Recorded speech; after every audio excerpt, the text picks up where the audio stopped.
ਸਤਿ ਸ਼੍ਰੀ ਅਕਾਲ ਦੋਸਤੋ, ਇੱਕ ਵਾਰੀ ਫਿਰ ਤੋਂ ਆਪਾਂ ਸ਼ੋਅ ਲੈ ਕੇ ਹਾਜ਼ਰ ਹਾਂ ਤੁਹਾਡੇ ਸਾਹਮਣੇ। ਗੱਲ ਕਰਾਂਗੇ USA ਦੀ। ਜਿਹੜੇ ਸਟੂਡੈਂਟ USA ਜਾਣਾ ਚਾਹੁੰਦੇ ਨੇ, ਨਾਲ ਦੀ ਨਾਲ ਕੁਝ ਪਾਸਪੋਰਟ ਨੇ ਸਾਡੇ ਕੋਲੇ, ਉਹਨਾਂ ਦੀ ਪ੍ਰੋਫਾਈਲ ਕੀ ਹੈ ਸਟੂਡੈਂਟ ਦੀ, ਉਹ ਵੀ ਤੁਹਾਨੂੰ ਦਿਖਾਵਾਂਗੇ। ਕਿਸ ਤਰ੍ਹਾਂ ਦੇ ਨਾਲ ਉਹਨਾਂ ਦੇ ਵੀਜ਼ੇ ਆਏ ਆ, ਤੁਸੀਂ ਕਿਸ ਤਰ੍ਹਾਂ ਦੇ ਨਾਲ USA ਦਾ ਵੀਜ਼ਾ ਲੈ ਸਕਦੇ ਹੋ, ਕੈਨੇਡਾ ਦੇ ਵਿੱਚ ਕੀ ਆਪਸ਼ਨਸ ਹੈਗੀਆਂ ਨੇ, UK ਕਿਸ ਤਰ੍ਹਾਂ ਦੇ ਨਾਲ ਜਾ ਸਕਦੇ ਹੋ।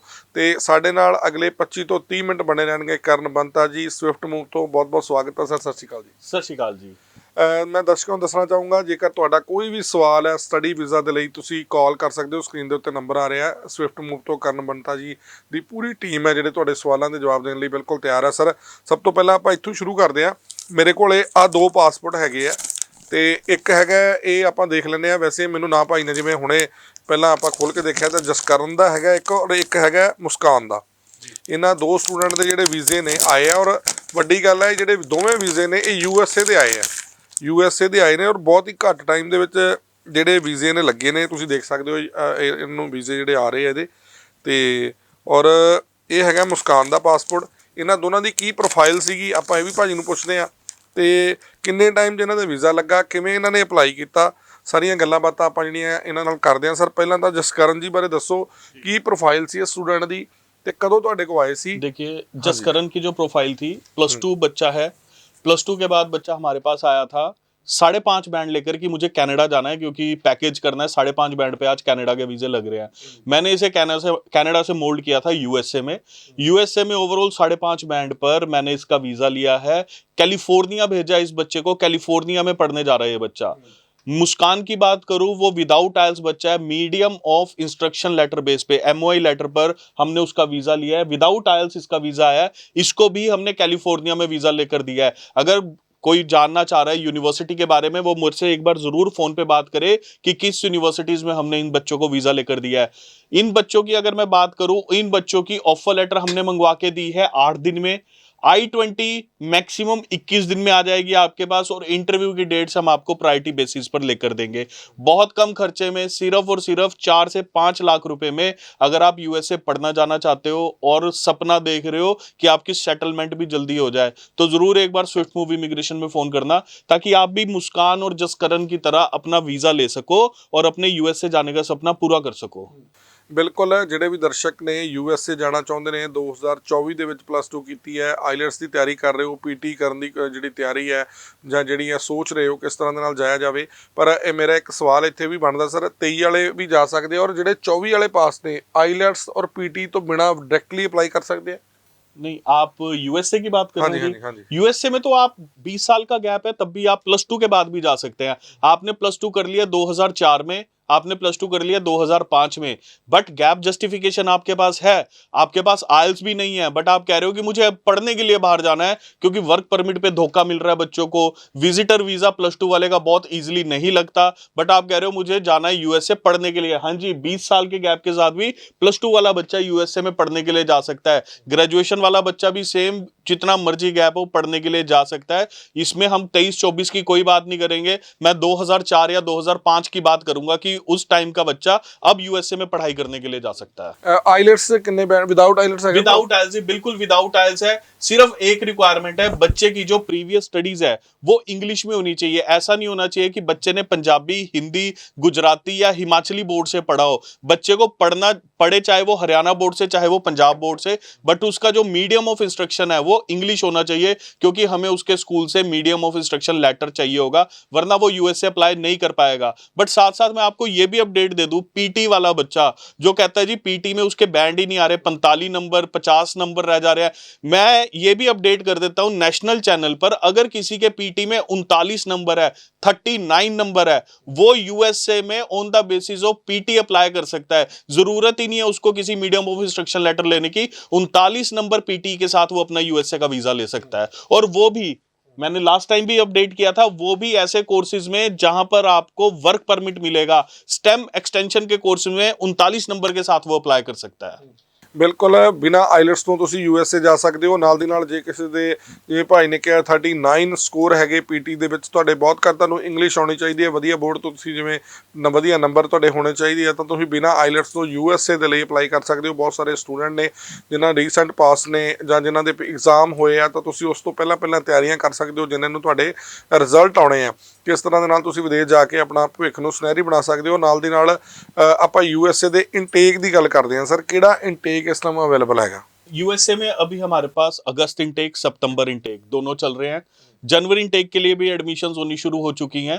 तो यूएसए में यस, ये जरूर है कि यूएसए थोड़ा सा टाइम टेकिंग प्रोसेस, महीना 2 महीना यूएसए की टोटल प्रोसेसिंग में इसलिए लग जाता है कि I-20 ऑफर लेटर, I-20, फिर इंटरव्यू डेट लेनी, DS-160 फॉर्म भरना, ये सारे प्रोसेस में लग जाता है। बट प्रोसेस बहुत ज़्यादा फास्ट है इस वक्त। कनाडा से ज़्यादा फास्ट प्रोसेस जो है वो यूएसए का है।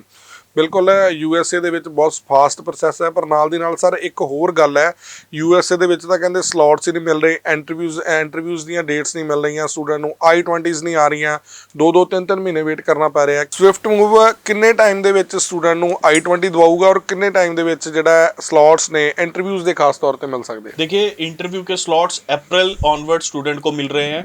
अगर मैं B1 B2 की भी बात करूं, चाहे F1 F2 की बात करूं, सबको स्लॉट्स मिल रहे हैं। I-20 मैक्सिमम 21 दिनों में हर बच्चे के हाथ में होगी, जो भी बच्चा स्विफ्ट मूव से अप्लाई करेगा। साथ के साथ इंटरव्यू की टोटल प्रिपरेशन, इंटरव्यू की प्रिपरेशन, उन बच्चों को क्वेश्चंस का एक सेट दिया जाएगा।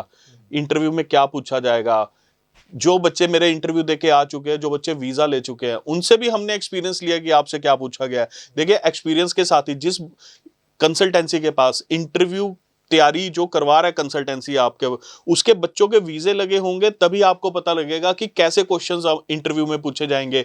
अगर आपके बच्चों के वीजे ही नहीं लगे किसी कंसल्टेंसी के और वो आपको इंटरव्यू प्रिपेयर करा रहे हैं, तो किस बात की इंटरव्यू प्रिपरेशन है? आप एक बार मेरे पास आए, इंटरव्यू के क्वेश्चंस का सेट ले जाएं कि ये इंटरव्यू के क्वेश्चंस आने हैं, पढ़ें। मेरी टीम के साथ आप वीडियो कॉन्फ्रेंसिंग पे इंटरव्यू की तैयारी कीजिए, आप मेरे पास पर्सनली ऑफिस में आकर इंटरव्यू की तैयारी कीजिए। इस तरह से आपका यूएसए का वीजा लगेगा। सिर्फ इस वजह से नहीं लगेगा कि एक कंसल्टेंसी के पास गए, आपकी I-20 आ गई, DS-160 भर गया, मेरा तो वीजा लग चुका है, ऐसा नहीं होगा। ਬਿਲਕੁਲ ਸਰ ਜੀ, ਆਪਾਂ ਐਜੂਕੇਸ਼ਨ ਦੀ ਗੱਲ ਕਰਦੇ ਹਾਂ। ਯੂਐਸਏ ਐਜੂਕੇਸ਼ਨ ਦੀ ਕੁਆਲਿਟੀ ਕਿਸ ਤਰ੍ਹਾਂ ਦੇ ਨਾਲ, ਜਿਵੇਂ ਆਪਾਂ ਬਹੁਤ ਸਾਰੇ ਇਸ ਤਰ੍ਹਾਂ ਦੇ ਹੁੰਦੇ ਆ ਵੀ ਜੇ ਕਿਸੇ ਨੇ ਪੜ੍ਹਾਈ ਲਈ ਜਾਣਾ ਯੂਕੇ ਜਾਓ, ਯੂਕੇ ਦੀ ਐਜੂਕੇਸ਼ਨ ਬਹੁਤ ਕਹਿੰਦੇ ਵਧੀਆ ਮੰਨੀ ਜਾਂਦੀ ਹੈ ਇੰਟਰਨੈਸ਼ਨਲ ਲੈਵਲ ਤੇ ਵੀ। ਯੂਐਸਏ ਦੀ ਸਟੱਡੀ ਕਿਸ ਤਰ੍ਹਾਂ ਦੀ ਹੈਗੀ ਔਰ ਸਟੱਡੀ ਦੇ ਨਾਲ ਨਾਲ ਕਿੰਨਾ ਸਮਾਂ ਜਿਹੜਾ ਬੱਚਾ ਉਹ ਕੰਮ ਕਰ ਸਕਦਾ? ਜਿਵੇਂ ਕੈਨੇਡਾ ਦੇ ਵਿੱਚ 20 ਘੰਟੇ ਹੈ ਹਨਾ, ਹੁਣ ਉਹਨਾਂ ਵਧਾਤਾ ਹੈ, ਕਿੰਨਾ ਟਾਈਮ ਜਿਹੜਾ ਨਾਲੋਂ ਨਾਲ ਕੰਮ ਕਰ ਸਕਦਾ ਔਰ ਵਰਕ ਦੇ ਉਸ ਤੋਂ ਬਾਅਦ ਰਾਈਟਸ ਕੀ ਹੁੰਦੇ ਆ ਸਟੱਡੀ ਤੋਂ ਬਾਅਦ? जी जी बिल्कुल। देखिए, यूएसए में स्टडी का लेवल बहुत अच्छा है। वो आप इसी से जान सकते हो कि यूएसए में किसी भी तरह का डिप्लोमा या पीजी डिप्लोमा पर वीज़ा नहीं मिलेगा। अगर कोई यूनिवर्सिटी कॉलेज आपको दे भी रहा है, वो वीज़े तक आपको नहीं पहुंचा सकते।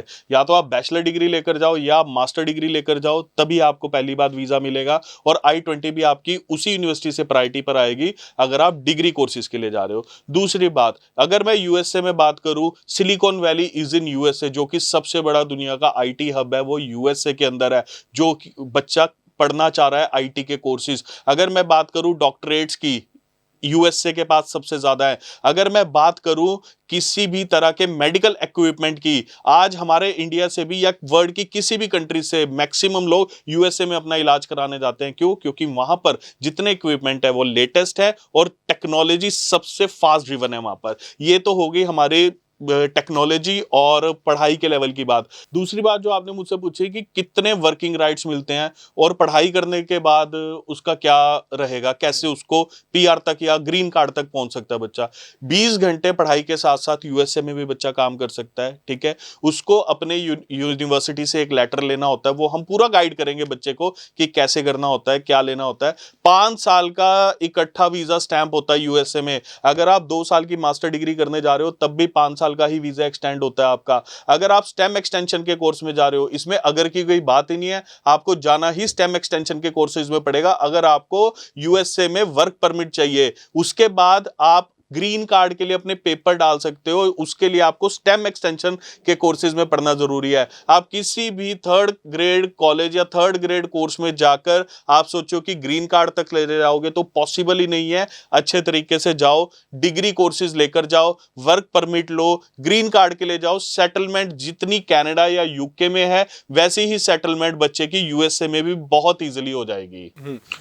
ਬਿਲਕੁਲ ਤੁਸੀਂ USA ਦੇ ਵਿੱਚ ਸਟੱਡੀ ਕਰਨ ਦਾ ਸੁਪਨਾ ਦੇਖ ਰਹੇ ਹੋ, ਅਮਰੀਕਾ ਦੇ ਵਿੱਚ ਜਾਣਾ ਚਾਹੁੰਦੇ ਹੋ ਤਾਂ ਸਕਰੀਨ ਦੇ ਉੱਤੇ ਨੰਬਰ ਆ ਰਿਹਾ ਹੈ, ਉੱਥੇ ਕਾਲ ਕਰਕੇ ਜਾਣਕਾਰੀ ਲੈ ਸਕਦੇ ਹੋ।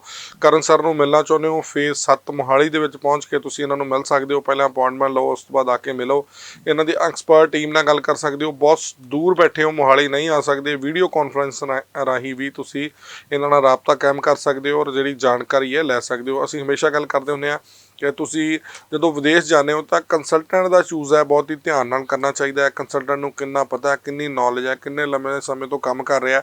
ਇਸੇ ਤਰ੍ਹਾਂ ਨਾਲ ਹੀ ਸਾਡੇ ਜਿਹੜੇ ਜਿੰਨੇ ਵੀ ਗੈਸਟ ਆ ਰਹੇ ਆ, ਅਸੀਂ ਕੋਸ਼ਿਸ਼ ਕਰਦੇ ਹਾਂ ਚੰਗੇ ਬੰਦੇ ਲੈ ਕੇ ਆਈਏ, ਚੰਗੇ ਬੰਦਿਆਂ ਨਾਲ ਤੁਹਾਡੀ ਮੁਲਾਕਾਤ ਕਰਾਈਏ ਜੋ ਸਹੀ ਤਰੀਕੇ ਨਾਲ ਕੰਮ ਕਰ ਰਹੇ ਨੇ। ਜਿਵੇਂ ਕਰਨ ਸਰ, ਬਹੁਤ ਹੀ ਲੰਬਾ ਐਕਸਪੀਰੀਅੰਸ ਹੈ ਇਹਨਾਂ ਦਾ ਸਟੱਡੀ ਵੀਜ਼ਾ ਦੇ ਵਿੱਚ, ਇਸ ਕਰਕੇ ਅਸੀਂ ਅੱਜ ਇਹਨਾਂ ਨੂੰ ਖਾਸ ਤੌਰ 'ਤੇ ਇਨਵਾਈਟ ਕੀਤਾ ਸੀ। ਤੁਸੀਂ ਵੀ ਇਹ ਜਿਹੜੀ ਜਾਣਕਾਰੀ ਹੈ ਲੈ ਸਕਦੇ ਹੋ ਕਿਸੇ ਵੀ ਕੰਟਰੀ ਬਾਰੇ ਜਾਣਾ ਚਾਹੁੰਦੇ ਹੋ, ਪਰ ਆਪਾਂ USA ਦੀ ਗੱਲ ਕਰ ਰਹੇ ਹਾਂ। USA ਦੇ ਵਿੱਚ ਬਹੁਤ ਸਾਰੇ ਸਟੂਡੈਂਟ ਇੰਟਰਸਟਡ ਸੀਗੇ। ਸਰ, ਜੇ ਆਪਾਂ ਕੋਰਸਿਸ ਦੀ ਗੱਲ ਕਰੀਏ, ਕਿਹੜੇ ਕਿਹੜੇ ਕੋਰਸ ਔਰ ਪ੍ਰੋਵਿੰਸ ਅਵੇਲੇਬਲ ਹੈਗੇ ਆ ਵਧੀਆ, ਜਿੱਥੇ ਸਟੂਡੈਂਟ ਜਾ ਕੇ ਆਪਣਾ ਜਿਹੜਾ ਫਿਊਚਰ ਹੈ, ਜਿਹੜਾ ਭਵਿੱਖ ਹੈ, ਉਹ ਵਧੀਆ ਜਿਹੜਾ ਖੁਸ਼ਹਾਲ ਜਿਹੜਾ ਕਰ ਸਕਦਾ। देखिए, अगर आप USA जाना चाहते हो, आप कैलिफोर्निया चले जाएं, आप न्यूयॉर्क चले जाएं, वॉशिंगटन चले जाएं, ठीक है, कंसास में चले जाएं, अच्छी यूनिवर्सिटी आपको मिल जाएगी। कोर्सेज सिर्फ और सिर्फ आपने बैचलर डिग्री वाले लेने हैं, जहां पर आपको, अगर आपने मेडिकल के बाद भी कोई ऐसा कोर्स करना है, नर्सिंग के लिए जाना है या आपने किसी नर्सिंग रिलेटेड कोर्स के लिए जाना है, तब भी आपको बैचलर डिग्री लेकर जाना पड़ेगा। इंजीनियरिंग आप करना चाह रहे हैं, सॉफ्टवेयर इंजीनियरिंग, USA में टॉप लेवल की स्टडीज है सॉफ्टवेयर इंजीनियरिंग की। अब अगेन रिपीट कर देता हूँ, सिलिकॉन वैली जो हर IT पर्सन का सपना है कि सिलिकॉन वैली में जॉब करना, वह USA में है। तो अगर मैं बात करूं USA में IT कोर्सेज की, टॉप लेवल के IT कोर्सेज आपको मिलेंगे। बिजनेस एडमिनिस्ट्रेशन के कोर्सेज लेकर आप जा सकते हैं, आप मास्टर्स इन पब्लिक हेल्थ के कोर्सेज लेकर जा सकते हैं, मास्टर्स इन मैनेजमेंट के कोर्सेज लेकर जा सकते हैं, MBA कोर्सेज लेकर आप USA में जा सकते हैं, जिनमें सभी में आपको वर्क परमिट राइट्स मिलते हैं। और ये कोर्सेज ऐसे हैं जो आपको आपके ग्रीन कार्ड तक पहुंचाते हैं। देखिए, USA में मैं एक चीज अपने सभी बच्चों को और उनके पेरेंट्स को और एक चीज अपडेट करता हूं, हम USA जाने के लिए क्या करते हैं, बहुत बच्चे मेरे पास आते हैं, या हम सुनते भी हैं, आप लोग भी सुनते होंगे कि जी डोंकी लगा ली, 25 लाख रुपया दे दिया, 35 लाख रुपया दे दिया जी, किस लिए दिया, सिर्फ USA पहुंचने का। और यहां कितना, सिर्फ मैं कह रहा हूं आपको 4 से 5 लाख रुपए में आप USA पहुंच सकते हो। डर क्या लगता है, डर लगता है जी वो जो गोरा बैठा है एम्बेसी में, एम्बेसी ऑफिसर जो बैठा है, उसको इंटरव्यू कैसे दें, हम तो है ही नहीं इस काबिल की इंटरव्यू दे सके। आप ये देखिए, आप क्यों नहीं दे सकते इंटरव्यू? क्या आप इंग्लिश में 4 लाइनें नहीं बोल सकते? क्या आप इंग्लिश के वर्ड नहीं सीख सकते? क्या आपको अपने एजेंट पे भरोसा नहीं है कि वो आपको इंग्लिश की तैयारी करवा देगा? क्या आपको अपने एजेंट पे भरोसा नहीं है कि वो आपके इंटरव्यू क्रैक करा सकता है? मैं फिर अपने इसी न्यूज चैनल पे बैठ के बोल रहा हूं कि 70% जो वीजा सक्सेस रेट है वो मेरे ऊपर करेगा। स्विफ्ट मूव इमिग्रेशन के ऊपर 70% वीजा सक्सेस रेट रहेगा USA का। सिर्फ और सिर्फ 30% आपने मेहनत करनी है। और अब बच्चे बोलेंगे वो 30% जी इंटरव्यू की मेहनत है। नहीं, वो 30% जो मेहनत रहेगी आपने अपने आप की पर्सनैलिटी डेवलपमेंट पे करनी है। इंटरव्यू आप हमारे ऊपर छोड़िए, DS 160 आप हमारे ऊपर छोड़िए, I-20 आप हमारे ऊपर छोड़िए, ऑफर लेटर आपने हमारे ऊपर छोड़ना है। सिर्फ और सिर्फ आप अपनी पर्सनैलिटी पे कंसंट्रेट कीजिए, आपकी पर्सनैलिटी अच्छी होनी चाहिए, कॉन्फिडेंस पे कंसंट्रेट कीजिए। USA का वीजा स्विफ्ट मूव आपको लेकर देगा, कोई आपका वीजा नहीं रोक सकता। ਬਿਲਕੁਲ, ਵੀਜ਼ਾ ਲੈਣ ਦੇ ਲਈ ਕੰਸਲਟੈਂਟ ਦਾ ਬਹੁਤ ਹੀ ਵੱਡਾ ਰੋਲ ਹੁੰਦਾ। ਜਿਵੇਂ ਭਾਈ ਨੇ ਕਿਹਾ ਕਿ ਜੇ ਅੱਛਾ ਕੰਸਲਟੈਂਟ ਹੈ ਤਾਂ ਤੁਹਾਨੂੰ ਬਿਲਕੁਲ ਹੀ ਵੀਜ਼ੇ ਦੇ ਮੁਕਾਮ ਤੱਕ ਜ਼ਰੂਰ ਪਹੁੰਚਾਊਗਾ।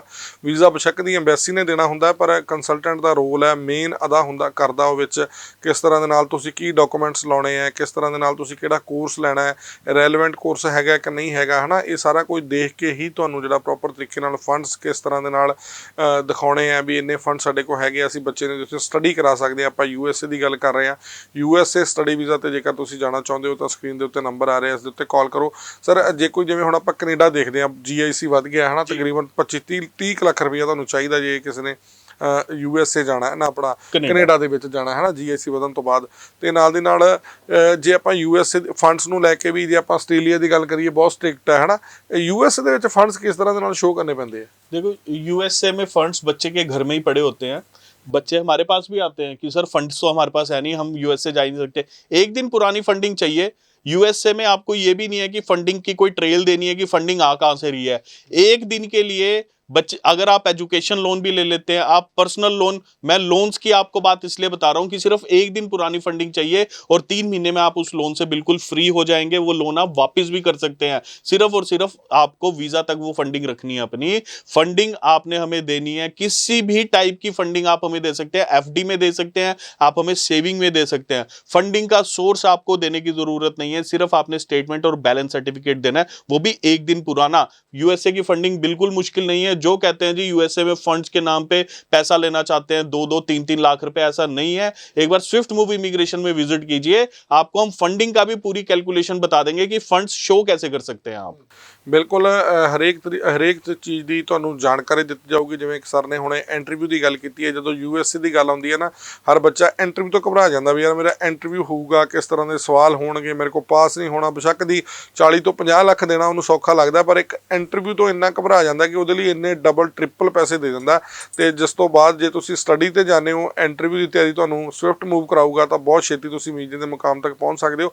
ਔਰ ਫਾਈਨੈਂਸ਼ੀਅਲੀ ਤੌਰ ਤੇ ਵੀ ਬਹੁਤ ਘੱਟ ਪੈਸਿਆਂ ਦੇ ਵਿੱਚ ਤੁਸੀਂ ਵੀਜ਼ਾ ਲੈ ਸਕਦੇ ਹੋ, ਉੱਥੇ ਜਾ ਕੇ ਸਟੱਡੀ ਕਰ ਸਕਦੇ ਹੋ, ਆਪਣਾ ਕੰਮ ਵੀ ਕਰ ਸਕਦੇ ਹੋ, ਨਾਲ ਦੀ ਨਾਲ ਅੱਗੇ ਵਰਕ ਪਰਮਿਟ ਜਿਹੜਾ ਗ੍ਰੀਨ ਕਾਰਡ ਦੇ ਤੱਕ ਮੁਕਾਮ ਤੱਕ ਪਹੁੰਚ ਸਕਦੇ ਹੋ। ਸਰ ਇਹ ਤੇ ਆਪਾਂ ਗੱਲ ਕਰ ਰਹੇ ਸੀ ਸਟੱਡੀ ਵੀਜ਼ਾ ਦੀ, ਹੈ ਨਾ। ਹੋਰ ਬਹੁਤ ਸਾਰੇ ਸਵਾਲ ਹੋਣਗੇ ਸਾਡੇ ਦਰਸ਼ਕਾਂ ਦੇ ਮਨਾਂ ਦੇ ਵਿੱਚ, ਪਰ ਤੁਸੀਂ ਇੱਕ ਕਾਲ ਕਰਕੇ ਇਸ ਨੰਬਰ ਤੇ ਸਾਰੇ ਸਵਾਲਾਂ ਦੇ ਜਵਾਬ ਲੈ ਸਕਦੇ ਹੋ। ਉਸ ਦੇ ਲਈ ਤੁਹਾਨੂੰ ਫੋਨ ਚੱਕਣਾ ਹੈ, ਇਹ ਨੰਬਰ ਮਿਲਾਉਣਾ, ਜਾਂ ਫਿਰ ਸਵਿਫਟ ਮੂਵ ਫੇਸ 7 ਮੋਹਾਲੀ ਦੇ ਵਿੱਚ ਪਹੁੰਚ ਕੇ ਤੁਸੀਂ ਕਰਨ ਸਰ ਨੂੰ ਮਿਲਣਾ, ਮਿਲ ਕੇ ਇਹਨਾਂ ਤੋਂ ਪੂਰੀ ਜਾਣਕਾਰੀ ਲੈਣੀ ਹੈ। ਸਰ ਨਾਲ ਦੇ ਨਾਲ ਮੈਂ ਦੇਖਿਆ ਸੀਗਾ ਪਿਛਲੇ ਦਿਨੀ ਇੱਕ ਤੁਹਾਡੇ ਨਾ ਉਹਦੇ ਤੇ ਟੂਰਿਸਟ ਵੀਜ਼ਾ ਦੀ ਗੱਲ ਵੀ ਹੋਈ ਸੀ, ਹੈ ਨਾ, ਵੀ ਟੂਰਿਸਟ ਵੀਜ਼ਾ ਲੱਗੇ ਆ, ਕੀ ਪ੍ਰੋਫਾਈਲ ਹੋਣੀ ਚਾਹੀਦੀ ਹੈ ਜੇ ਕੋਈ ਟੂਰਿਸਟ ਵੀਜ਼ਾ ਤੇ ਜਾਣਾ ਚਾਹੁੰਦਾ, ਕਿ ਉਹ ਪਹਿਲਾਂ ਕਿਤੇ ਜਾਏ, ਜਿਵੇਂ ਆਪਾਂ ਕਹਿੰਦੇ ਅੱਜ ਕੱਲ੍ਹ ਟਰੈਵਲ ਹਿਸਟਰੀ ਹੋਣੀ ਚਾਹੀਦੀ ਹੈ, ਬੰਦੇ ਦਾ ਬਹੁਤ ਵੱਡਾ ਬਿਜ਼ਨਸ ਹੋਣਾ ਚਾਹੀਦਾ ਹੈ ਨਾ।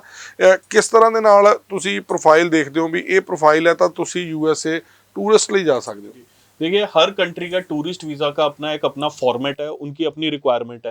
बिल्कुल, अगर मैंने कनाडा अप्लाई करना है, मैंने यूरोप अप्लाई करना है, मैंने ऑस्ट्रेलिया अप्लाई करना है, मेरा बिजनेस होना चाहिए, अच्छी नौकरी होनी चाहिए, पैसा होना चाहिए मेरे पास।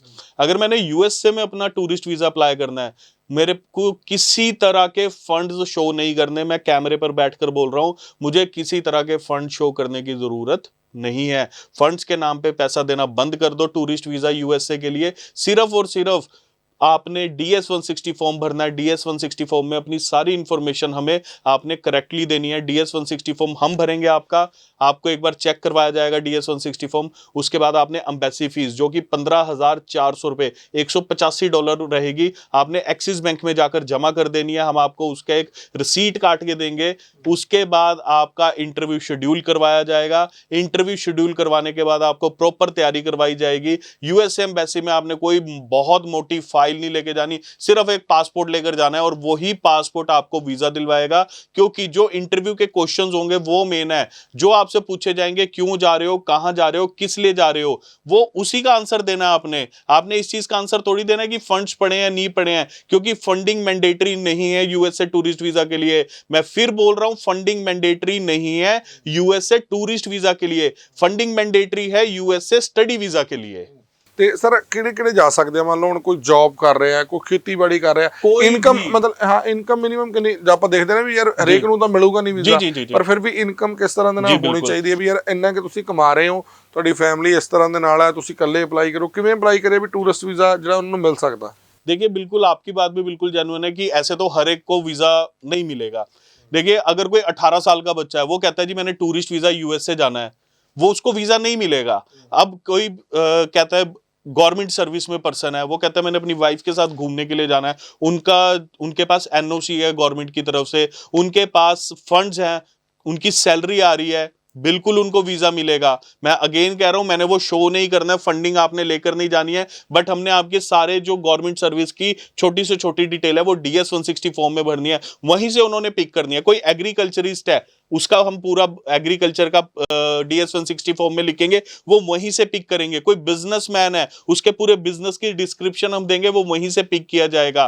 तो जो अगर मैं चलो मैं आप बात करता हूं आज इसी चैनल पर बैठकर कि मैंने अपना टूरिस्ट वीजा अप्लाई करना है, तो सारी मेरी कंपनी की डिटेल्स जाएंगी। मेरा टूरिस्ट वीजा किस लिए आएगा कि मैंने बिजनेस पर्पज से यूएस से जाना है, मैंने वहां पे कॉलेजेस में मिलने जाना है, मैंने वहां पे कॉलेजेस के साथ अपने कॉन्ट्रैक्ट के लिए जाना है, इस बेस पे मैं अपना वीजा लूंगा। जिस बेस पे आप अप्लाई करते हो उसी बेस के क्वेश्चंस आपसे एम्बेसी में पूछे जाते हैं। इसीलिए मैं आपसे बता रहा हूं, बार बार बोल रहा हूं कि यूएसए में जब भी आप इंटरव्यू की तैयारी कराएं तो एक बेस बनाकर हम तैयारी करवाएंगे कि आपका ये बेस बना है और इसके रिलेटेड आपसे क्वेश्चन पूछे जाएंगे, तब आपको यूएसए से वीजा मिलेगा। आपकी बात बिल्कुल जेन्युइन है, हर पर्सन को वीजा नहीं मिलेगा यूएसए टूरिस्ट वीजा। कोई पर्सन कुछ नहीं कर रहा इंडिया में, मैं DS 160 फॉर्म में भरूंगा क्या कि वो कर क्या रहा है, किस लिए वीजा लेना है। कोई हस्बैंड वाइफ दोनों एक अच्छे बिजनेस में है, सरकारी नौकरी में है, एग्रीकल्चरिस्ट है, बेटा एग्रीकल्चरिस्ट है, फादर एग्रीकल्चरिस्ट है, उनको वीजा मिलेगा।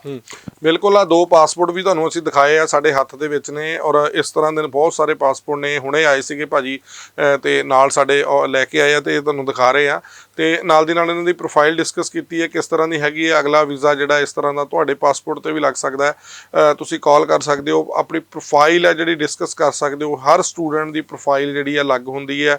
ਤੁਸੀਂ ਕਿਸ ਕੰਟਰੀ ਲਈ ਐਲੀਜੀਬਲ ਹੋ, ਹਰ ਕੰਟਰੀ ਇਸ ਟਾਈਮ ਸਟ੍ਰਿਕਟ ਹੈ, ਵੀਜ਼ੇ ਵੀ ਘੱਟ ਆ ਰਹੇ ਆ, ਪਰ ਫਿਰ ਵੀ ਜੇ ਤੁਸੀਂ ਚੰਗੇ ਕੰਸਲਟੈਂਟ ਦੀ ਚੂਜ਼ ਕਰ ਲੈਂਦੇ ਹੋ, ਚੰਗੇ ਕੰਸਲਟੈਂਟ ਤੋਂ ਆਪਣੀ ਫਾਈਲ ਹੈ ਜਿਹੜੀ ਅਪਲਾਈ ਕਰ ਲੈਂਦੇ ਹੋ, ਤਾਂ ਬਾਅਦ ਦੇ ਵਿੱਚ ਤੁਸੀਂ ਠੱਗੀ ਠੋਰੀ ਤੋਂ ਵੀ ਬਚੋਗੇ, ਨਾਲ ਦੀ ਨਾਲ ਵੀਜ਼ੇ ਤੱਕ ਵੀ ਜਿਹੜਾ ਮੁਕਾਮ ਤੱਕ ਹੈ ਜਿਹੜਾ ਪਹੁੰਚ ਸਕਦੇ ਹੋ। ਬਹੁਤ ਸਾਰੀਆਂ ਆਪਸ਼ਨਸ ਤੁਹਾਡੇ ਲਈ ਨੇ। ਇਹ ਆਪਾਂ ਸਟੱਡੀ ਵੀਜ਼ਾ ਦੀ ਗੱਲ ਕੀਤੀ ਹੈ, ਟੂਰਿਸਟ ਦੀ ਗੱਲ ਕੀਤੀ ਹੈ, ਇਸ ਤੋਂ ਇਲਾਵਾ ਹੋਰ ਬਹੁਤ ਸਾਰੀਆਂ ਆਪਸ਼ਨਸ ਨੇ।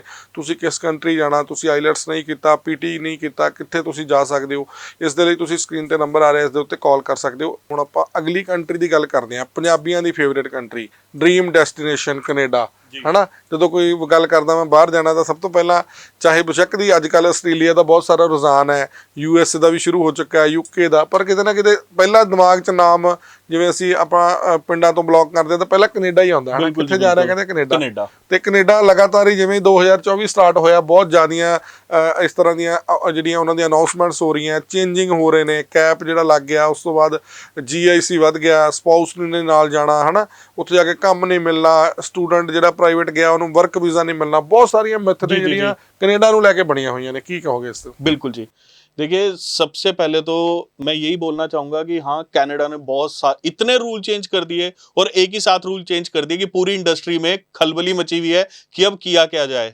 कनाडा का बच्चे को कैसे समझाया जाए। कई बच्चे फीस पे कर चुके हैं, कई बच्चे GIC पे कर चुके हैं, अब वीज़ा नहीं अप्लाई कर सकते हैं क्योंकि एम्बेसी जब एक अपडेट दे रहा है उसके 10 दिन के बाद कोई और अपडेट दे रही है। हम लोग फीस पे करवा रहे हैं, एम्बेसी फाइल लॉजमेंट से मना कर दे रही है। यस, चेंजेस हो रहे हैं, बट मैं अगेन पूछना चाह रहा हूं, मैं आपसे भी पूछना चाह रहा हूं, हम इसी शो पे बैठ के बात करते थे कि कनाडा के नाम पे ठगी हो गई, बच्चे को प्राइवेट कॉलेज में भेज दिया, उस पर वर्क परमिट नहीं मिल रहा, बच्चे को प्राइवेट कॉलेज में भेज दिया, 5 लाख की जगह 10 लाख फीस ले ली, बच्चे को प्राइवेट कॉलेज में भेज दिया, फीस थी 5 लाख, जब बच्चे ने वहां जाके पता किया तो 3 लाख जमा हुई थी, पर ली गई है 20 लाख। ये चीजें हम ही शो पर बैठकर डिस्कस करके गए हैं कि ये चीजें हुई हैं, इसलिए कनाडा में हमारे पास अप्लाई करो। बहुत अच्छी बात है, कनाडा ने अपने आप को ब्रेक दिया है, जनवरी ऑनवर्ड्स 2-4 महीने का ब्रेक है, फिर कनाडा ट्रैक पर आएगा। ट्रैक पर कैसे आएगा? अब वो बच्चा अप्लाई करेगा जिसने जेन्युइनली वीजा अप्लाई करना है किसी सरकारी कॉलेज में, बैचलर डिग्री में, जेन्युइन मैरिज होनी चाहिए, मास्टर डिग्री के लिए बच्चा जाना चाहिए, डॉक्टरेट के लिए बच्चा जाना चाहिए। कुछ बैचलर डिग्रीज हैं जिसमें बच्चा अपने स्पाउस को लेकर जा सकता है, वो बच्चा अप्लाई कर सकता है।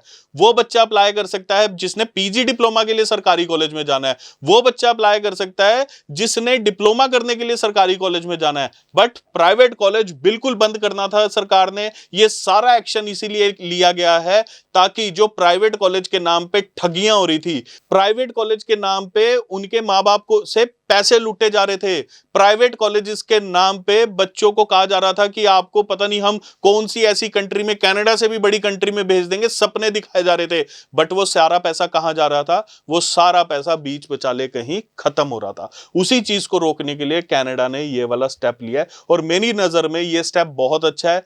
कॉलेज को ब्रेक मिले हैं, कनाडा गवर्नमेंट ने अपने आप को ब्रेक दिया है, हमें ब्रेक दिया है सोचने का कि हम कैसा बच्चा कनाडा भेज सकते हैं। क्या अब मैं वो बच्चा कनाडा भेज सकता हूं जिसके PT में 57 नंबर है? नहीं। आज मैं एक केस अप्लाई करवा रहा था, उस बच्चे के PT में 57 नंबर थे, मुझे कॉलेज वाले ने एक बहुत अच्छी बात बोली, कहते जो अटेस्टेशन लेटर शुरू हुआ है, अटेस्टेशन लेटर मिलेगा ही उस बच्चे को जिसके पीटी में 60 नंबर होंगे, क्योंकि हमसे रिपोर्ट मांगी जाएगी। अगर 60 से कम बच्चे के नंबर है पीटी में तो उस बच्चे को अटेस्टेशन लेटर मिलेगा ही नहीं। तो बहुत अच्छी बात है, उस बच्चे से देखिए, उस बच्चे का नुकसान होने से बचेगा। बच्चे को मैंने भी मोल्ड किया कि बच्चा तू यूएसए चला जा, बच्चे ने यूएसए के लिए अप्लाई कर दिया है। तो हमें भी कहीं ना कहीं से सीख मिलती है। कनाडा गवर्नमेंट हमें सिखा रही है कि अब हमें काम करने का तरीका बदलना पड़ेगा, हमें तरीका बदलना पड़ेगा। 60 पीटी के साथ अप्लाई करना पड़ेगा, ओवरऑल 6 बैंड के साथ अप्लाई करना पड़ेगा। एक में 5 बैंड अब नहीं चलेंगे, आपके पास ओवरऑल 6 बैंड, एक में या 2 में 5.5 बैंड ही चलेंगे। आपके नंबर अच्छे होने चाहिए। अगर आपने अटेस्टेशन लेटर लेना है तो आपकी प्रोफाइल अच्छी होनी चाहिए, तभी अटेस्टेशन लेटर मिलेगा। फीस पेमेंट के बाद भी आपका अटेस्टेशन लेटर कैंसिल हो सकता है, उसका शिकार मत बनना कहीं ऐसी जगह अप्लाई करके। अगर आप फीस पेमेंट के बाद 100% अटेस्टेशन लेटर लेना चाहते हैं तो आपको मेरे से मिलने की जरूरत है, एक बार स्विफ्ट मूव इमिग्रेशन में आने की जरूरत है, ताकि 100% आपका अटेस्टेशन लेटर उस प्रोविंस से इशू किया जाए। ਬਿਲਕੁਲ ਬਹੁਤ ਹੀ ਵਧੀਆ ਤਰੀਕੇ ਦੇ ਨਾਲ ਸਰ ਨੇ ਕਿਸ ਤਰ੍ਹਾਂ ਦੇ ਨਾਲ ਦੱਸਿਆ ਵੀ ਤੁਸੀਂ ਜਦੋਂ ਕੈਨੇਡਾ ਦੇ ਵਿੱਚ ਜਾਣਾ ਚਾਹੁੰਦੇ ਹੋ ਤਾਂ ਬਹੁਤ ਹੀ ਧਿਆਨ ਦੇ ਨਾਲ ਆਪਣਾ ਪ੍ਰੋਵਿੰਸ ਔਰ ਕਾਲਜ ਹੈ ਕਿਹੜਾ ਹਨਾ, ਇਹ 'ਚ ਧਿਆਨ ਦੇ ਨਾਲ ਚੂਜ਼ ਕਰੋ। ਭਾਜੀ ਹੁਣ ਕਿਹੜਾ ਇਨਟੇਕ ਹੈ ਖਾਸ ਤੌਰ ਤੇ ਕੈਨੇਡਾ ਸਟੱਡੀ ਵੀਜ਼ਾ ਦੇ ਲਈ, ਔਰ ਬਹੁਤ ਸਾਰੇ ਸਟੂਡੈਂਟ ਇਸ ਤਰ੍ਹਾਂ ਦੇ ਵੀ ਹੋਣਗੇ ਜਿਨ੍ਹਾਂ ਨੂੰ ਅਟੈਸਟੇਸ਼ਨ ਲੈਟਰ ਬਾਰੇ ਹਜੇ ਅਪਡੇਟਸ ਤਾਂ ਹੈਗੀਆਂ ਨੇ, ਕਈ ਕੰਸਲਟੈਂਟ ਤਾਂ ਕਹਿੰਦੇ ਆਉਣੇ ਸ਼ੁਰੂ ਹੋ ਗਿਆ, ਕੀ ਹਰੇਕ ਪ੍ਰੋਵਿੰਸ ਨੇ ਸ਼ੁਰੂ ਕਰਤੇ? ब्रिटिश कोलंबिया, अल्बर्टा ने अटेस्टेशन लेटर देने स्टार्ट कर दिया। ओंटारियो ने अनाउंस कर दिया बहुत जल्दी ओंटारियो के भी अटेस्टेशन लेटर आने स्टार्ट हो जाएंगे। स्टडी वीजा के लिए, कनाडा स्टडी वीजा के लिए तो जो भी बच्चे जाना चाह रहे हैं वो अभी सितंबर और जनवरी इनटेक के लिए जा सकते हैं। ये जो चीज़ हुई है, कॉलेजेस बैन हुए हैं या बच्चों को, इसमें देखिए हरासमेंट तो बच्चों की, एजेंट्स की और माँ बाप की ही हुई है, जो भी कनाडा ने डिसीजन लिया है। बट इसमें अब ये हो गया कि इनटेक सिर्फ 3 रह गए हैं, जनवरी इनटेक, मई इनटेक, सितंबर इनटेक। अभी क्या हो गया था, कुछ ऐसे कॉलेजेस की वजह से जनवरी इनटेक भी था, फरवरी इनटेक भी था, मार्च इनटेक भी था, अप्रैल इनटेक भी था, मई इनटेक भी था, जून इनटेक भी था। तो वहां पर क्या हो रहा था कि हर 2 मिनट के बाद कोई ना कोई इनटेक ओपन हो रहा था, हर 10 मिनट के बाद बच्चा एक फाइल अप्लाई कर रहा था। अब कनाडा गवर्नमेंट ने बिल्कुल बाइफरकेट कर दिया है कि 3 इनटेक है, सरकारी कॉलेज के 3 इनटेक है, इन्हीं इनटेक्स में आप अप्लाई कर सकते हो, इसके अलावा अप्लाई नहीं कर सकते। ਸੋਸ਼ਲ ਮੀਡੀਆ ਤੇ ਬਹੁਤ ਸਾਰੀਆਂ ਵੀਡੀਓ ਦੇਖਦੇ ਆ, ਕੈਨੇਡਾ ਦਾ ਕੌੜਾ ਸੱਚ, ਕੈਨੇਡਾ ਤੋਂ ਆਇਆ ਬੰਦਾ ਉਹਨੇ ਦੱਸੀ ਸੱਚ ਸਚਾਈ, ਉੱਥੇ ਕੰਮ ਨਹੀਂ ਹੈਗਾ, ਕੁੜੀਆਂ ਦਾ ਬਹੁਤ ਬੁਰਾ ਹਾਲ ਹੈ, ਮੁੰਡਿਆਂ ਦਾ ਬਹੁਤ ਬੁਰਾ ਹਾਲ ਹੈ। ਕਿਸ ਤਰ੍ਹਾਂ ਦੇ ਨਾਲ ਦੇਖਦੇ ਹੋ ਤੁਸੀਂ ਇਹ ਸਾਰਾ ਕੁਝ, ਕੀ ਐਕਚੁਅਲ ਇਸ ਤਰ੍ਹਾਂ ਦੇ ਨਾਲ ਹੈ ਜਾਂ ਸਹੀ सिचुएशन हैगी है? अगर मैं पीछे उठाऊं 5 साल का डाटा, पर ईयर अगर मैं 1 लाख बच्चा भी लगाऊं कि कनाडा जा रहा है, 5 लाख बच्चा हो गया। 5 लाख में से सिर्फ अगर 10 बच्चे बोल रहे हैं कि कनाडा का बुरा हाल है, तो शायद उनको वो कंट्री रास नहीं आई है। हो सकता है, क्योंकि थोड़ा सब्र करना पड़ेगा। 31 मार्च 2023 तक तो कनाडा गवर्नमेंट ने फुल टाइम काम करने की आज़ादी दे दी थी स्टूडेंट को, कि जितना मर्जी काम कर सकते हैं, क्योंकि स्टूडेंट कोविड में बहुत ज़्यादा नुकसान झेल चुके थे। उसको रिकवर करने के लिए उनको आज़ादी दी गई, जितना मर्जी काम करो, जिस वजह से कनाडा में काम की शॉर्टेज हुई। ये बहुत जल्दी चीज़ खत्म होने वाली है। बच्चों को फिर से 20 घंटे पे वापस आना पड़ेगा, तब जाकर जो नए बच्चे जा रहे हैं उनको काम मिलेगा। फिर वो बच्चे अपना पढ़ाई के साथ साथ 20 घंटे काम करेंगे, अपनी ब्रेड एंड बटर अर्न करेंगे, अपना डेली का खर्चा अर्न करेंगे। ये दिक्कत आई थी। अभी कनाडा का कोई भी ऐसा काला सच नहीं है, कोई परेशान नहीं है लड़के लड़कियां। देखिए, मैं सिर्फ ये बोलूंगा कि किसी भी कंट्री के बारे में राय देने से पहले हमें उस कंट्री के बारे में जानना बहुत जरूरी है कि ऐसा आखिर उस कंट्री में हुआ क्या है। उस कंट्री में सिर्फ और सिर्फ खुला छोड़ दिया गया है काम करने के लिए कि जितना मर्जी काम करो। अगर मुझे कोई 1 घंटे के $20 दे रहा है और वो कह रहा है कि तू 24 घंटे काम कर सकता है, तो मैं वो जॉब क्यों छोड़ूंगा? मैं कहूंगा मैं 8-9 घंटे वो वाली जॉब करूंगा, क्योंकि मुझे भी अपना परिवार पालना है, मुझे भी अपनी फीस निकालनी है, मुझे जीआईसी का पैसा सेव करना है, ताकि वो मैं अगली फीस के लिए यूज कर सकूं। खर्चा मैं अपने उस कमाई से करूंगा जो मैं कमा रहा हूं। तो ये बिल्कुल जेन्युइन प्रॉब्लम थी हर बच्चे की, और ये खत्म हो चुकी है। अब जो भी बच्चा जाएगा उसको 20 घंटे काम बहुत ईजिली मिलेगा। जिन्ने भी जिवें जीआईसी वाधे की गल करते हैं, वो भी इस तरीके नाल कीता ਗਿਆ ਕਿ ਸਟੂਡੈਂਟ ਉੱਥੇ ਜਾ ਕੇ ਪਰੇਸ਼ਾਨ ਨਾ ਹੋਣ, ਘੱਟੋ ਘੱਟ ਉਹਨਾਂ ਕੋਲ ਆਪਣਾ ਰਹਿਣ ਦੇ ਲਈ ਔਰ ਖਾਣ ਦੇ ਲਈ ਉਹਨਾਂ ਨੂੰ ਪ੍ਰੋਬਲਮ ਨਾ ਹੋਵੇ। ਹਰ ਮਹੀਨੇ ਉਹਨਾਂ ਨੂੰ ਪੈਸੇ ਜਿਹੜੇ ਆ ਦਿੱਤੇ ਜਾਣ। ਜਿਹੜੀ GIC ਵਧੀ ਹੈ 20,600 ਹੋਈ ਹੈ, ਉਹ ਤੁਹਾਡੇ ਹੀ ਅਕਾਊਂਟ 'ਚ ਰਹਿਣੀ ਹੈ, ਤੁਹਾਨੂੰ ਹੀ ਮਿਲ ਜਾਣੀ ਹੈ। ਤਕਰੀਬਨ ਜਾਂਦਿਆਂ ਹੀ ਤੁਹਾਨੂੰ 60% ਦਾ ਮੈਨੂੰ ਲੱਗਦਾ ਹਾਂ $8600 ਤੁਹਾਨੂੰ ਤਕਰੀਬਨ ਜਾਂਦਿਆਂ ਜਿਹੜੇ ਮਿਲ ਜਾਣੇ ਆ, ਬਾਕੀ ਹੌਲੀ ਹੌਲੀ ਮਿਲਣੇ ਆ। ਔਰ ਕੈਨੇਡਾ ਦੇ ਵਿੱਚ ਬਹੁਤ ਸਾਰੀਆਂ ਆਪਸ਼ਨਸ ਨੇ। ਕੈਨੇਡਾ ਕਿਸ ਕਾਲਜ ਦੇ ਵਿੱਚ ਜਾਣਾ, ਤੁਸੀਂ ਕਿਸ ਕੋਰਸ ਦੇ ਲਈ ਜਾਣਾ, ਕਿਹੜੇ ਪ੍ਰੋਵਿੰਸ ਦੇ ਵਿੱਚ ਜਾਣਾ, ਇਹ ਤੁਹਾਨੂੰ ਦੱਸੂਗਾ ਇੱਕ ਸਹੀ ਕੰਸਲਟੈਂਟ। ਇਸ ਦੇ ਲਈ ਤੁਸੀਂ 7 ਫੇਸ ਮੋਹਾਲੀ ਦੇ ਵਿੱਚ ਪਹੁੰਚ ਕੇ ਸਵਿਫਟ ਮੂਵ ਦੇ ਆਫਿਸ ਕਰਨ ਸਰ ਨੂੰ ਮਿਲ ਸਕਦੇ ਹੋ, ਇਹਨਾਂ ਦੀ ਟੀਮ ਨੂੰ ਮਿਲ ਸਕਦੇ ਹੋ। ਕਿਸ ਤਰ੍ਹਾਂ ਦੇ ਨਾਲ ਤੁਹਾਨੂੰ ਸਹੀ ਗਾਈਡੈਂਸ ਮਿਲੂਗੀ, ਸਹੀ ਕੋਰਸ ਸਿਲੈਕਸ਼ਨ ਕਰੋ। ਆਪਣੀ ਜਿਹੜੀ ਤੁਸੀਂ ਸਟੱਡੀ ਕੀਤੀ ਹੈ ਉਸ ਦੇ ਨਾਲ ਰੈਲੇਵੈਂਟ ਤੁਹਾਡਾ ਹੋਣਾ ਚਾਹੀਦਾ, ਤਾਂ ਜੋ ਤੁਸੀਂ ਵੀਜ਼ੇ ਦੇ ਮੁਕਾਮ ਤੱਕ ਪਹੁੰਚ ਸਕੋ। ਕਰਨ ਜੀ, ਤੁਸੀਂ ਆਪਣਾ ਕੀਮਤੀ ਸਮਾਂ ਦਿੱਤਾ, ਬਹੁਤ ਬਹੁਤ ਧੰਨਵਾਦ। सत श्री अकाल जी। ਸਾਡੇ ਦਰਸ਼ਕਾਂ ਦਾ ਵੀ ਬਹੁਤ ਬਹੁਤ ਧੰਨਵਾਦ। ਸਤਿ ਸ਼੍ਰੀ ਅਕਾਲ।